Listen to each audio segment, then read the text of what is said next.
সদ্যই অনূর্ধ্ব-19 Asia কাপে পাকিস্তানি খেলোয়াড়দের সাথে বাজে ব্যবহার করে সমালোচিত হয়েছিলেন বৈভব সূর্যবংশী।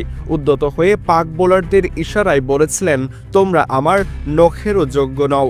সেই শাস্তি ভোগের আগেই এবার বিশ্ব ক্রিকেটকে বৈভব বুঝিয়ে দিলেন কেন এবং কোথা থেকে আসে তার এত বড় স্পর্ধা।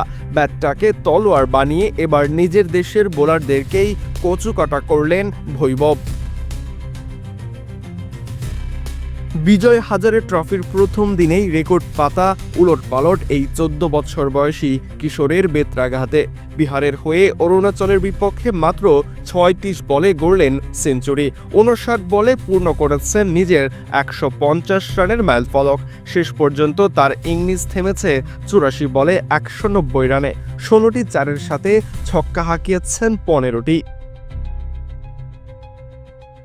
সূর্যবংশীর শতকটা সবচেয়ে কম বলে না হলেও এদিন তিনি ভেঙে ফেলেছেন এভি ডিভিলিয়ার্সের কালজয়ী এক রেকর্ড। 2015 সালে এভি 64 বলে 150 রানের রেকর্ড করেছিলেন, আর বৈভব তা করতে সময় নিয়েছেন কেবলই 59 বল।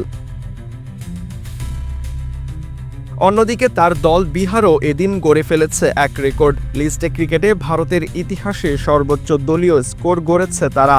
50 ওভারে 574 রান, যা দেখে চোখ কপালে ওঠার মতোই।